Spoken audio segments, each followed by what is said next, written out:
Over the last couple of weeks, our daughter Shuli was packing her bags, seeing how much of her stuff fit into duffels that she would have to get weighed at the El Al counter in order to make sure she didn't go overweight when she was be on her way to Haifa.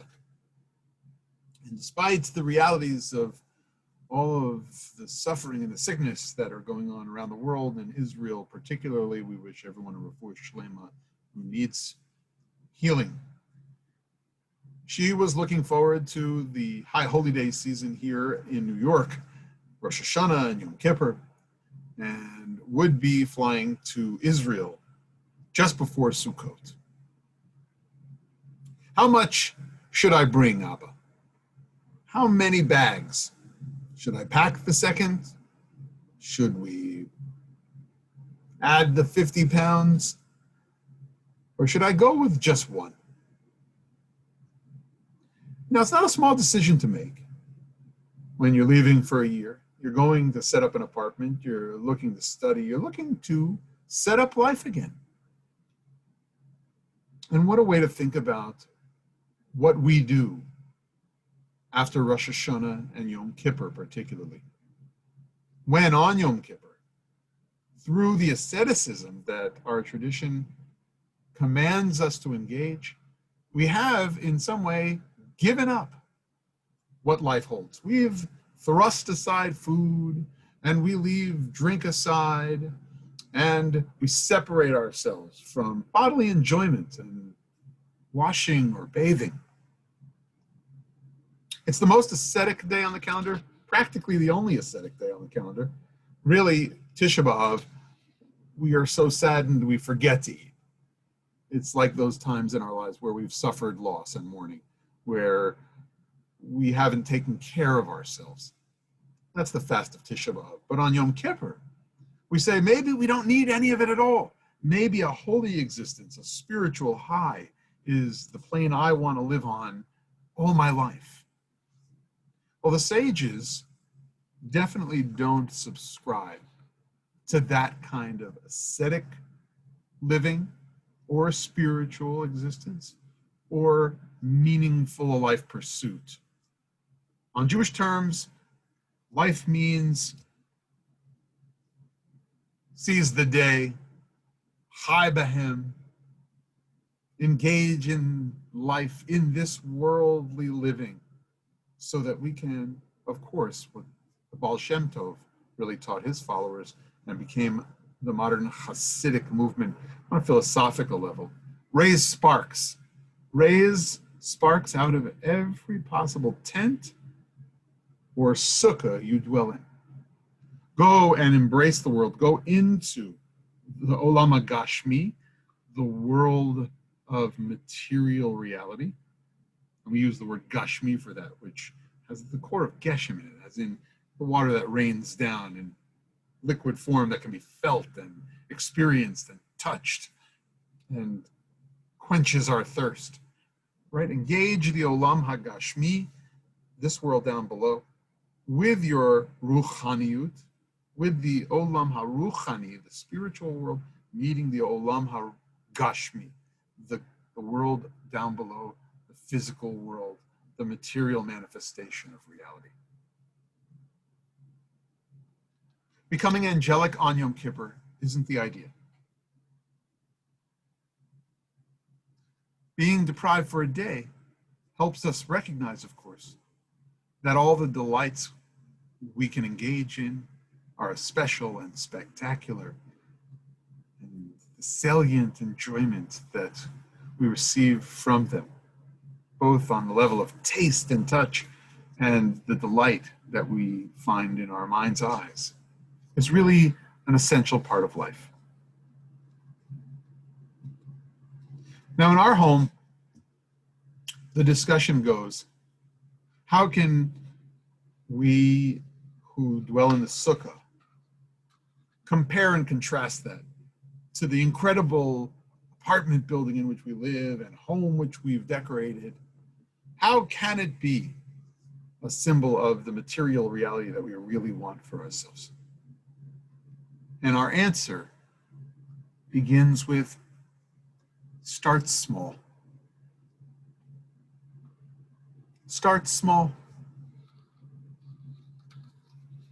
And you don't have to sacrifice by settling for less. But understand you can make more with less.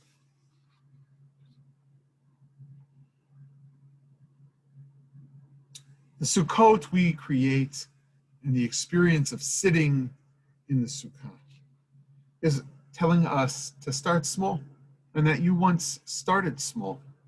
God took you out of Egypt and had you dwell in these Sukkot, and you didn't have very much.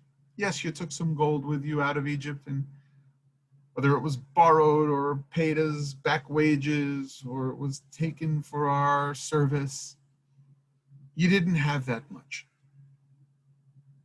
And coming out of Yom Kippur, on the material level, we don't have that much.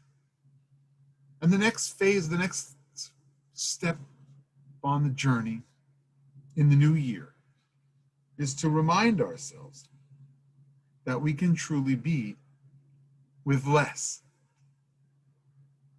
and that we're not sacrificing the simcha.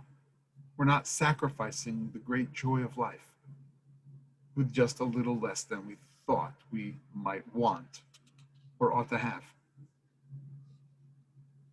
This year, the crew that came to build our sukkah, the congregants who just spent half their day on Thursday morning putting up our sukkah frame and making sure the schach was placed on top just right, learned with me the Jewish laws about the minimum requirements for the sukkah in order to create that space in which we could celebrate our holiday this year.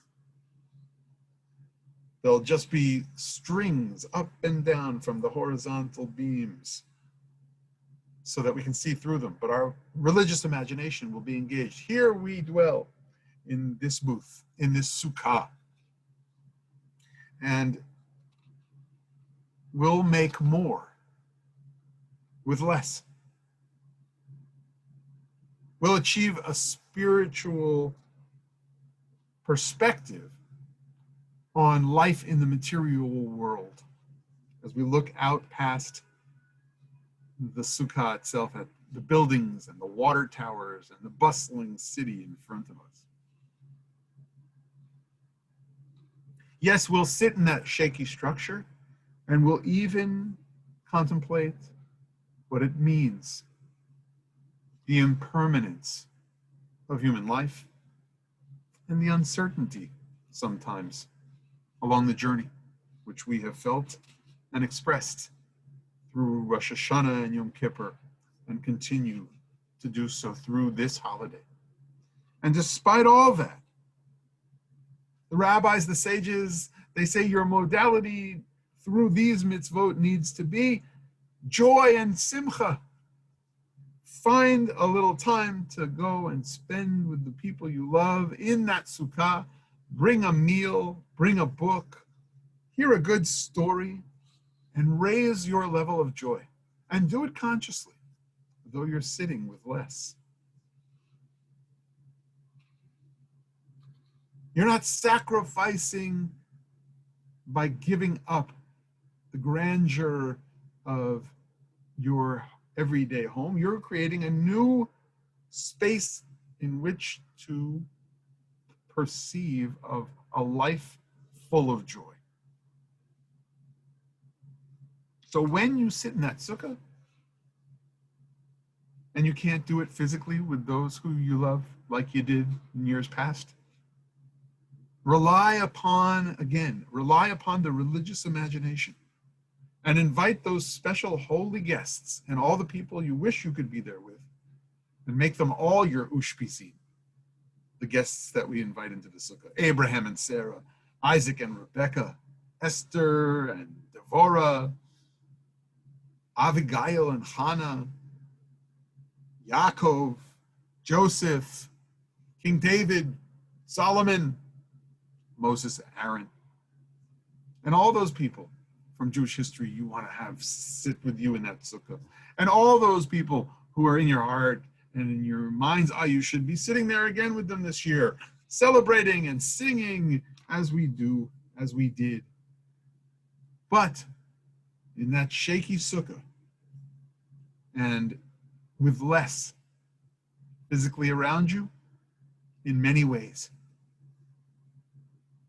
we have to call upon the presence of God, of those we love, of those whose shoulders we stand on, in order to remember that we started with less, that we didn't need it all,